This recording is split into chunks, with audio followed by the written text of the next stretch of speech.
ശ്രീ ഗണേശ ശാരദാ ഗുരുഭ്യോ നമഃ. ഓം ശ്രീ ലളിതാമഹാത്രിപുരസുന്ദര്यै നമഃ. നമസ്തേ സജ്ജനങ്ങളെ. ശ്രീ ലളിതാമഹാത്രിപുരസുന്ദരിയുടെ 1000 നാമങ്ങൾ അർത്ഥം മനസ്സിലാക്കി പഠിക്കും മുമ്പ് ഈ സഹസ്രനാമ സ്തോത്രത്തിൻ്റെ ഉദ്ഭവത്തെക്കുറിച്ച് മനസ്സിലാക്കേണ്ടേ വേണം. സനാതനധർമ്മത്തിൻ്റെ അടിസ്ഥാനം വേദമാണ്. ആ സനാതനധർമ്മത്തിൽ 18 മഹാനിധികളായ പുരാണങ്ങളിൽ ഒന്നാണ് ബ്രഹ്മാണ്ഡപുരാണം. ബ്രഹ്മാണ്ഡപുരാണത്തിൻ്റെ ഉത്തരഭാഗത്തിലാണ് ലളിതോപാഖ്യാനം ഉൾപ്പെടുന്നത്. ലളിതാ സഹസ്രനാമത്തിൻ്റെ ഉദ്ഭവവും മഹിമയും ഈ ലളിതോപാഖ്യാനത്തിലാണ് വിവരിക്കപ്പെടുന്നത്. അതിനു മുമ്പ് ഈ 18 പുരാണങ്ങളുടെ പേരുകളൊന്ന് മനസ്സിലാക്കണ്ടേ? അത് നല്ലതാണ് മനസ്സിലാക്കിയിരിക്കുന്നത്. ബ്രഹ്മപുരാണം, പത്മപുരാണം, വിഷ്ണുപുരാണം, ശിവപുരാണം, ഭാഗവതപുരാണം, നാരദപുരാണം, മാർക്കണ്ഡേയപുരാണം, അഗ്നിപുരാണം, ഭവിഷ്യപുരാണം, ബ്രഹ്മവൈവർത്ത പുരാണം, ലിംഗപുരാണം, വരാഹപുരാണം, സ്കന്ദപുരാണം, വാമനപുരാണം, കൂർമ്മപുരാണം, മത്സ്യപുരാണം, ഗരുഡപുരാണം, ബ്രഹ്മാണ്ഡ പുരാണം. ശ്രീ ലളിതാമഹാത്രിപുരസുന്ദരിയുടെ അതായത് ശ്രീ ജഗദംബയുടെ കഥ പറയുന്നത് ബ്രഹ്മാണ്ഡപുരാണത്തിലാണ്. ബ്രഹ്മാണ്ഡപുരാണത്തിലെ പ്രധാന ഉള്ളടക്കങ്ങളൊന്ന് സൂചിപ്പിച്ചു പോകാം. ആദ്യത്തേത് സൃഷ്ടി വിവരണം. അതിൽ ബ്രഹ്മാവിൻ്റെ ലോകസൃഷ്ടി എങ്ങനെ നടന്നു എന്നുള്ളതാണ് പറയുന്നത്.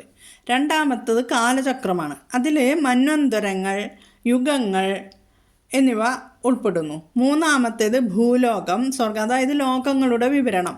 ഭൂലോകം, സ്വർഗം, പാതാളം മുതലായവയുടെ വിവരണം. പിന്നെ വംശാവലിയാണ്. വംശാവലിയിൽ സൂര്യവംശം, ചന്ദ്രവംശം, രാജാക്കന്മാരുടെയും ഋഷിമാരുടെയും വംശപരമ്പര, ദേവന്മാർ, അസുരന്മാർ, മനുഷ്യർ എന്നിവരുടെയൊക്കെ ഒരു ഉദ്ഭവം പറയുന്നു. പിന്നെ ധർമ്മവും ആചാരങ്ങളും. അതിൽ ദാനധർമ്മങ്ങൾ, വ്രതങ്ങൾ, തീർത്ഥമാഹാത്മ്യങ്ങൾ, യജ്ഞങ്ങളുടെ പ്രാധാന്യം ഇതെല്ലാം പറയും. ദേവീ മഹിമയാണ് പിന്നത്തേത്. അതിൽ ലളിതോപാഖ്യാനം വരുന്നു. ലളിതാ ത്രിപുരസുന്ദരിയുടെ മഹിമ, അതിൽ ഭണ്ഡാസുരവധം, ശ്രീചക്രതത്വം, ലളിതാ സഹസ്രനാമം എന്നിവ വരുന്നത് ഇവിടെയാണ്. പിന്നെ ആധ്യാത്മികതയുണ്ട്. ആത്മാവിൻ്റെയും പരമാത്മാവിൻ്റെയും ബന്ധം, ഭക്തി, ജ്ഞാനം, വൈരാഗ്യം ഇവയെക്കുറിച്ചൊക്കെ പറയുന്നു. പിന്നെ അധ്യാത്മരാമായണം ഇതിലുണ്ട്. ബ്രഹ്മാണ്ഡപുരാണത്തിനുള്ളിലെ അത്യന്തം പ്രശസ്തമായ ഒരു ഭാഗമാണിത്. ശ്രീരാമൻ്റെ കഥയെ ആത്മീയ ദൃഷ്ടിയോടെ ഇതിൽ വിവരിക്കുന്നുണ്ട്. പിന്നെയുള്ളത് ഭൂഗോളം, ജ്യോതിശാസ്ത്രം, ദ്വീപുകൾ, സമുദ്രങ്ങൾ, പർവ്വതങ്ങൾ, ഗ്രഹനക്ഷത്രങ്ങളുടെയും കാലഗണനയുടെയും വിവരണം എല്ലാം ബ്രഹ്മാണ്ഡപുരാണത്തിലാണുള്ളത്. ശാക്ത, വൈഷ്ണവ, ശൈവ തത്വങ്ങളെല്ലാം ഉൾക്കൊള്ളുന്നൊരു സമന്വയ ഗ്രന്ഥം ആണ് ബ്രഹ്മാണ്ഡപുരാണം. ശ്രീ ലളിതാ സഹസ്രനാമം പഠിക്കുന്നതിന് മുമ്പ് ശ്രീ ലളിതോപാഖ്യാനം പഠിപ്പിക്കുവാനായിട്ട് തോന്നിയതിന് കാരണം ബ്രഹ്മാണ്ഡ പുരാണാന്തർഗതമായ ലളിതോപാഖ്യാനത്തിലെ മുഖ്യ വിഷയം ലളിതാ ത്രിപുരസുന്ദരിയുടെ അവതാരവും ഭണ്ഡാസുര വധവുമാണ്. ഭണ്ഡാസുരൻ്റെ കഥയാണ് ശ്രീ ലളിതാ സഹസ്രനാമത്തിലെ ഒട്ടുമിക്ക നാമങ്ങൾക്കും ഉപോദ്ബലകമായിട്ടുള്ളത്. ഇപ്പോൾ 28ാമത്തെ ശ്ലോകം എടുത്തിട്ടുണ്ടെങ്കിൽ അതിൽ കാണാം, ഭണ്ഡസൈന്യ വധോദ്യുക്ത ശക്തി വിക്രമഹർഷിത. ഭണ്ഡാസുരൻ്റെ സൈന്യത്തെ വധിക്കുവാൻ ഒരുമ്പെട്ടിരിക്കുന്ന ശക്തിസേനയുടെ പരാക്രമം കണ്ട് സന്തോഷിച്ചവൾ. അതാണ് ഇതിൻ്റെ അർത്ഥം. അപ്പോൾ നമുക്ക് ഈ ഭണ്ഡൻ ആരാണെന്ന് പഠിക്കണം. അത് ഈ ലളിതോപാഖ്യാനത്തിൽ കൃത്യമായിട്ട് ഇതെല്ലാം പഠിപ്പിക്കുന്നു. പിന്നെ 29ാമത്തെ ശ്ലോകം എടുത്തിട്ടുണ്ടെങ്കിലോ, ഭണ്ഡപുത്ര വധൂദ്യുക്ത ബാലാവിക്രമ നന്ദിത. ഭണ്ഡപുത്രന്മാരെ വധിക്കുന്നതിൽ പ്രവർത്തിച്ചു കൊണ്ടിരിക്കുന്ന ബാലയുടെ പരാക്രമങ്ങൾ കണ്ട് സന്തോഷിച്ചവൾ. അപ്പോൾ 9 വയസ്സ് മാത്രമുള്ള തൻ്റെ പുത്രി ബാലയുടെ പരാക്രമങ്ങൾ അറിഞ്ഞ് ദേവി ആഹ്ലാദിച്ചത് ബ്രഹ്മാണ്ഡപുരാണത്തിൽ കാണുന്നു. ചക്രരാജരഥാരൂഢ, ഗേയചക്രരഥാരൂഢ, കിരിചക്രരഥാരൂഢ ഇതെല്ലാം നമ്മുടെ ലളിതാ സഹസ്രനാമത്തിലുണ്ട്. അപ്പം ഇതെല്ലാം വിവരിക്കുന്ന ഒരു ഗ്രന്ഥമാണ് ശ്രീ ലളിതോപാഖ്യാനം. അതുകൊണ്ടാണ് അത് ഒന്ന് മനസ്സിലാക്കിയിട്ട് നമുക്ക് ലളിതാ സഹസ്രനാമത്തിലേക്ക് വരാമെന്ന് നിശ്ചയിച്ചത്. ബ്രഹ്മാണ്ഡ പുരാണത്തിൻ്റെ ഉത്തരഖണ്ഡത്തിലെ 40 അധ്യായങ്ങളാണ് ലളിതോപാഖ്യാനം. ഈ ലളിതോപാഖ്യാനത്തിന് ആദ്യം 32 അധ്യായങ്ങളാണ് ഉണ്ടായിരുന്നത്. ശ്രീ ദേവി മാഹാത്മ്യ ഗ്രന്ഥത്തിന് ചണ്ഡീ സപ്തശതി എന്നു പേരുള്ളതുപോലെ ലളിതോപാഖ്യാനത്തിന് ദ്വാത്രിംശത് എന്നും പേരുണ്ട്. ദ്വാത്രിംശത്ത് എന്നാൽ എന്താ? 32 എന്നാണ് അർത്ഥം. കാലാന്തരത്തിൽ സമ്പ്രദായ ഭേദം കൊണ്ടാകാം അധ്യായങ്ങൾക്ക് പുനഃക്രമീകരണങ്ങൾ ഉണ്ടായത്. ഇപ്പോൾ 40 അധ്യായങ്ങളായിട്ടാണ് ലളിതോപാഖ്യാനം. അതിനുശേഷമുള്ള 3 അധ്യായങ്ങളിലായി ലളിതാ സഹസ്രനാമത്തിൻ്റെ പൂർവപീഠിക, അതായത് ഏത് സഹസ്രനാമങ്ങൾക്കും ഒരു ഉപക്രമം ഉണ്ടാവും, പിന്നെ സ്തോത്രം, പിന്നെ ഉപസംഹാരം, അതായത് ഫലശ്രുതി. അപ്പോൾ 3 അധ്യായങ്ങൾ പൂർവപീഠിക, പിന്നെ ലളിതാ സഹസ്രനാമ സ്തോത്രം, പിന്നെ ഫലശ്രുതിയും മാഹാത്മ്യവും കൂടിയാണ് ഇത്. ലളിതോപാഖ്യാനത്തിൽ ശിഷ്യൻ ചോദ്യങ്ങൾ ചോദിക്കും, ഗുരു അതിനുത്തരം പറയും. ഈ രീതിയിലാണ് കഥ പോകുന്നത്. ഗുരു ആരാണ്? ഗുരു ഹയഗ്രീവ ഭഗവാനാണ്, ശിഷ്യൻ അഗസ്ത്യനും. അപ്പോൾ ആദ്യം നമുക്ക് ഈ 2 പേരെയും പരിചയപ്പെടണം അല്ലേ? ആദ്യം നമുക്ക് ഭഗവാന്റെ ഹയഗ്രീവ അവതാരത്തെക്കുറിച്ച് മനസ്സിലാക്കാം. ഈ ഹയഗ്രീവ അവതാരം ശ്രീമദ് ഭാഗവതത്തിലെ 2ാം സ്കന്ധം 7ാം അധ്യായത്തിലാണ് ഭഗവാൻ സ്വീകരിച്ചതായ അവതാരങ്ങളെക്കുറിച്ച് ബ്രഹ്മാവ് നാരദമുനിയോട് ചെറുതായി ഉപദേശിക്കുന്നത്. അതിൽ ഭൂമിയെ ഉദ്ധരിക്കാൻ വേണ്ടി വരാഹ ശരീരത്തെ ധരിച്ചത് പറയുന്നു. കർദമ പ്രജാപതിയുടെയും ദേവഹൂതിയുടെയും മകനായ കപിലൻ എന്ന പേരിൽ അവതരിച്ച കഥ പറയുന്നു. അത്രി മഹർഷിക്ക് അനസൂയ ദേവിയിൽ ദത്താത്രേയൻ എന്ന പുത്രൻ ജനിച്ചതിൻ്റെ കഥ പറഞ്ഞു. പിന്നെ ധർമ്മദേവന് മൂർത്തിദേവിയിൽ നരനാരായണന്മാരായി അവതരിച്ച കഥ പറയുന്നു. ധ്രുവന് അനുഗ്രഹം നൽകുവാൻ അവതാരമെടുത്തത് പറയുന്നു. അത് ശംഖ് ചക്ര ഗദാ പത്മം ധരിച്ച ശ്രീ മഹാവിഷ്ണുവിൻ്റെ രൂപത്തിലാണ് പ്രത്യക്ഷപ്പെടുന്നത് ധ്രുവന്.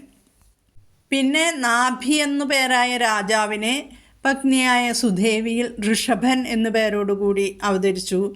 പിന്നെ 11ാമത്തെ ശ്ലോകത്തിലാണ് ഹയഗ്രീവാവതാരത്തെ പറയുന്നത്. അവിടെ ഒരു ശ്ലോകമുള്ളത്, അവിടെ ആകെ പറയുന്നത് സുവർണം പോലെ നിറമുള്ളവനും വേദസ്വരൂപനും യാഗസ്വരൂപനും സകല ദേവതാസ്വരൂപനും യജ്ഞപുരുഷനുമായ ഭഗവാൻ പ്രത്യക്ഷമായി.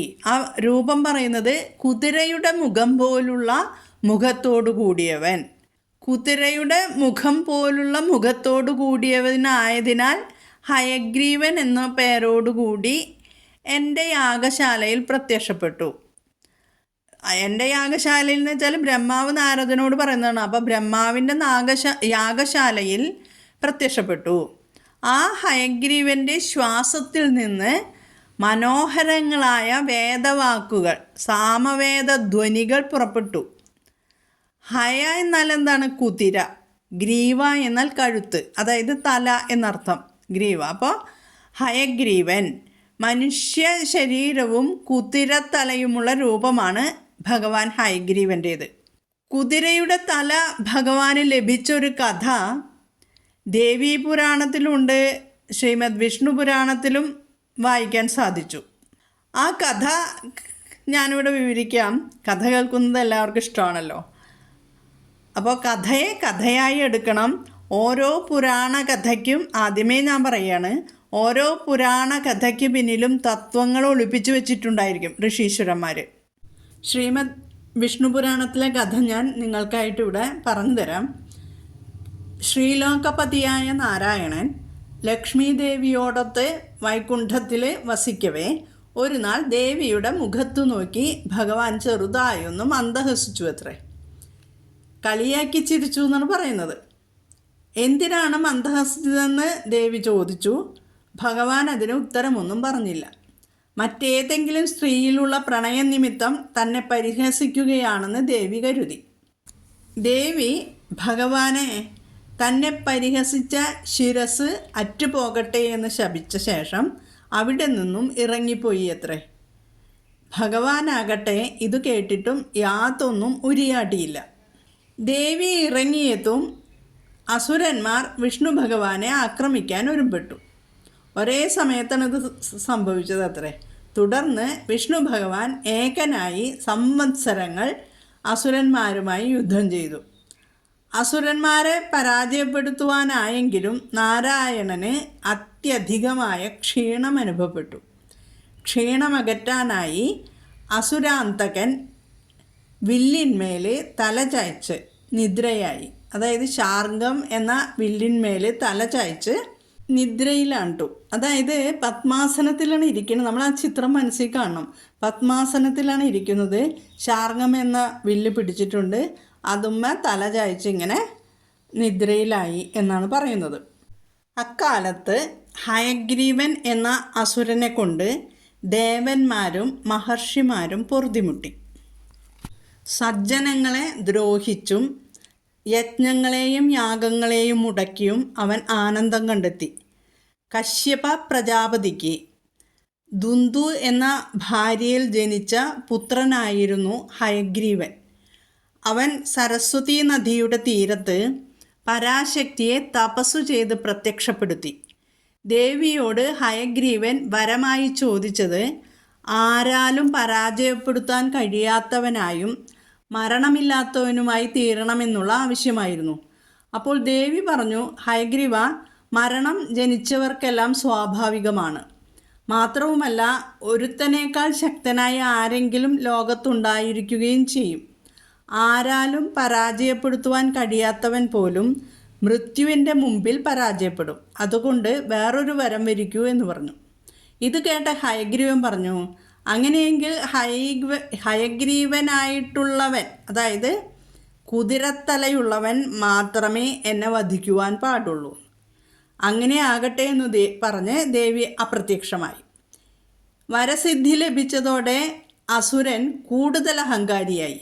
അവൻ ദേവന്മാരെ ആക്രമിച്ച് ദേവലോകം പിടിച്ചെടുത്തു. ദേവന്മാർ ബ്രഹ്മാവിൻ്റെ നേതൃത്വത്തിൽ വിഷ്ണു ഭഗവാനെ ശരണം പ്രാപിച്ചു. അപ്പോഴാകട്ടെ വിഷ്ണു ഭഗവാൻ വില്ലിൽ തലവെച്ച് സുഖമായി ഉറങ്ങുന്നു. വിഷ്ണു ഭഗവാനെ ഉണർത്തുവാൻ അവരാരും ധൈര്യപ്പെട്ടില്ല. ബ്രഹ്മഹത്യാപാപം ലഭിക്കും എന്നുള്ളത് കൊണ്ടാണ് അവർ ധൈര്യപ്പെടാതിരുന്നത്. ഈ ധർമ്മസങ്കടം കണ്ട ബ്രഹ്മദേവൻ ചിതലുകളെ സൃഷ്ടിച്ചു എന്നാണ് പറയുന്നത്. ഞാൻ പൊട്ടിക്കുകയാണെങ്കിൽ വിഷ്ണു ഭഗവാൻ ഉറക്കമുണരും എന്ന് കരുതിയാണ് ബ്രഹ്മാവ് ഇപ്രകാരം ചെയ്തത്. ബ്രഹ്മാവ് ചിതലുകളോട് ഭഗവാനെ നിദ്രയിൽ നിന്ന് ഉണർത്താനായി ഞാൻ പൊട്ടിക്കുവാനായി പറഞ്ഞു. അപ്പോൾ ചിതലുകൾ ബ്രഹ്മദേവനോട് ചോദിച്ചു, ബ്രഹ്മദേവ, ഭഗവാനെ ഉണർത്തിയാൽ ഞങ്ങൾക്ക് ബ്രഹ്മഹത്യാപാപം ലഭിക്കും. നിദ്രാഭംഗം വരുത്തുക, കഥാച്ഛോദം ചെയ്യുക, ദമ്പതികളെയും മാതൃശിശുക്കളെയും വേർതിരിക്കുക തുടങ്ങിയവ എല്ലാം ബ്രഹ്മഹത്യാപാപങ്ങളാണ്. എന്നാൽ ഇതിൻ്റെ സദ്ഫലങ്ങളെല്ലാം അനുഭവിക്കുന്നത് ദേവന്മാരുമാണ്. അതായത് ബ്രഹ്മഹത്യാപാപം ചിതലുകൾക്ക് ഏൽക്കും. പക്ഷേ ഭഗവാൻ ഉണർത്തിയാൽ ഗുണം കിട്ടുന്നത് ആർക്കാണ്? ദേവന്മാർക്കാണ്. അതുകൊണ്ട് ഈ കർമ്മത്തിൽ നിന്നും ഞങ്ങളെ ഒഴിവാക്കണമെന്ന് ബ്രഹ്മാവിനോട് പറഞ്ഞു. അപ്പോൾ ബ്രഹ്മാവ് മറുപടി പറഞ്ഞു, ചിതലുകളെ, ഈ കർമ്മം കൊണ്ട് നിങ്ങൾക്കൊരിക്കലും ബ്രഹ്മഹത്യാപാപം ഏൽക്കില്ല. മാത്രവുമല്ല, യജ്ഞത്തിലുള്ള ഹവിസിൻ്റെ ഒരു ഭാഗം നിങ്ങൾക്കും അവകാശപ്പെട്ടതായിരിക്കുമെന്ന് പറഞ്ഞു. ഈ ഉറപ്പിന്മേൽ ചിതലുകൾ ഞാൻ പൊട്ടിക്കുവാൻ തുടങ്ങി.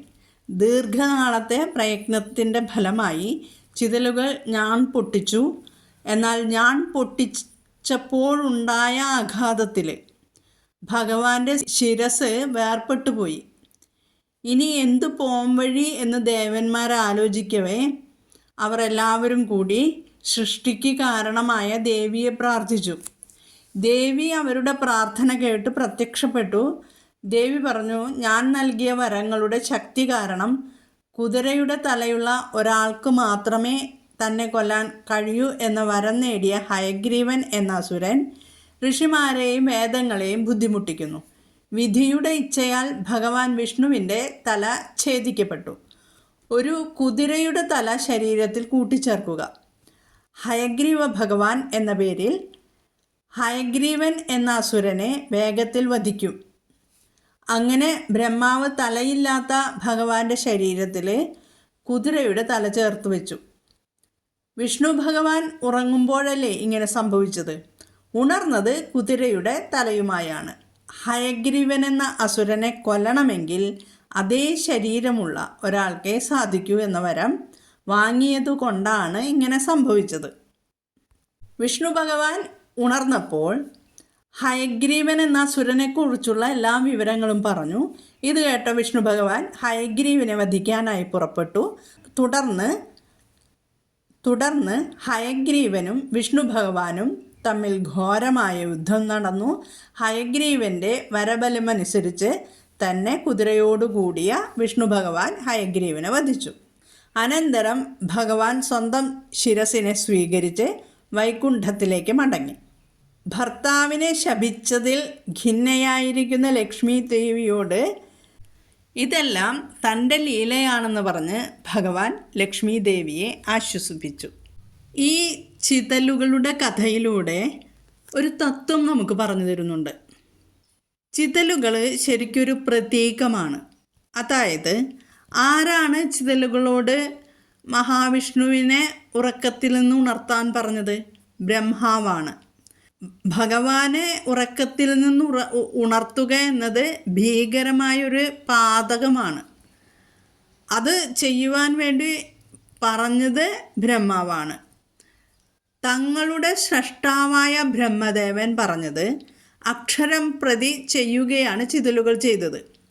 അങ്ങനെ ചെയ്താൽ ബ്രഹ്മശിഷ്ടം കിട്ടുമെന്ന് സ്രഷ്ടാവായ ബ്രഹ്മദേവൻ വാക്കുകൊടുത്തു. ശിഷ്ടം എന്ന് പറഞ്ഞാൽ എന്ത് കഴിഞ്ഞാലും ബാക്കി നിൽക്കുന്നത്. ബ്രഹ്മം എന്നാൽ എന്താ? എല്ലാം നിറഞ്ഞതാണ്. നമ്മൾ പഠിച്ചു, ബ്രഹ്മത്തിൻ്റെ നിർവചനങ്ങളൊക്കെ കുറേ പഠിച്ചിട്ടുണ്ട് ശ്രീ വിഷ്ണു സഹസ്രനാമ സ്തോത്രത്തിൽ. അപ്പോൾ ബ്രഹ്മ എന്ന് പറഞ്ഞാൽ ഇവിടെ എല്ലാം നിറഞ്ഞത്. ആ ബ്രഹ്മത്തിനൊരു ശിഷ്ടമുണ്ടെങ്കിൽ അതെന്തായിരിക്കും? അതും ബ്രഹ്മം തന്നെയാണ്, അല്ലേ? അപ്പോൾ സ്രഷ്ടാവിൻ്റെ നിയമം അക്ഷരം പ്രതി പ്രാപിച്ചു പോന്ന ഒരു ചെറുജീവിയാണെങ്കിലും ആ ജീവിക്ക് പരമാത്മാവിനെ പ്രാപിക്കുവാനുള്ള അധികാരം ഈ സൃഷ്ടിക്രമത്തിലുണ്ടെന്ന് ഈ കഥ നമ്മോട് പറയുന്നു. പൂർണ്ണചന്ദ്രനെ പോലെ വെളുത്തു തിളങ്ങുന്ന നിറമാണ് ഭഗവാന്റേതെന്ന് ആദ്യം പറഞ്ഞു തന്നു.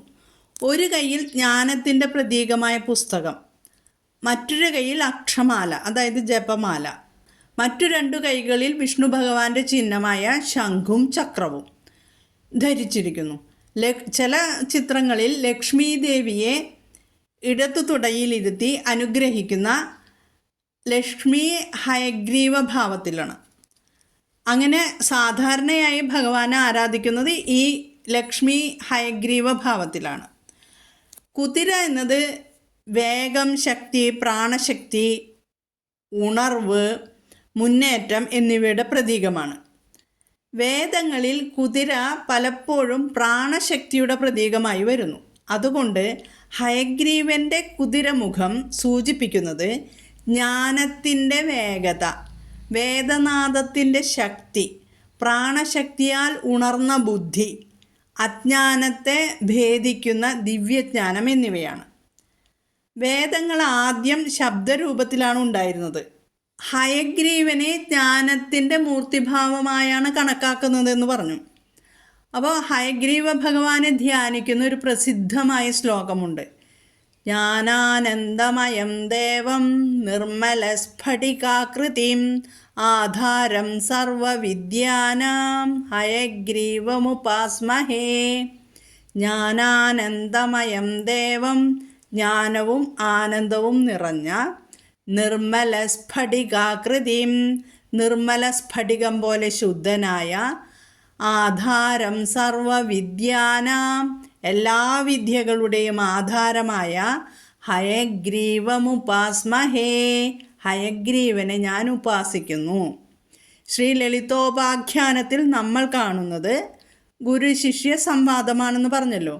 ഗുരു ഹയഗ്രീവനും ശിഷ്യൻ അഗസ്ത്യനും. ലളിതാ സഹസ്രനാമത്തിൻ്റെ മഹിമയും ശ്രീവിദ്യയുടെ രഹസ്യങ്ങളും ഉപദേശിച്ചത് ഈ ഹയഗ്രീവ ഭഗവാനാണ്. അതിനാൽ ലളിതാ സഹസ്രനാമം പഠിക്കുന്നവർക്ക് ഹയഗ്രീവൻ അത്യന്തം പ്രധാനപ്പെട്ട ഒരു ദേവതയാണ്. ഇന്ന് നമുക്ക് ഈ കഥയോടുകൂടി നിർത്താം. അടുത്ത ഭാഗത്ത് അഗസ്ത്യനെ കുറിച്ച് വിവരിക്കാം. എന്നിട്ട് നമുക്ക് ലളിതോപാഖ്യാനത്തിലേക്ക് കടക്കാം.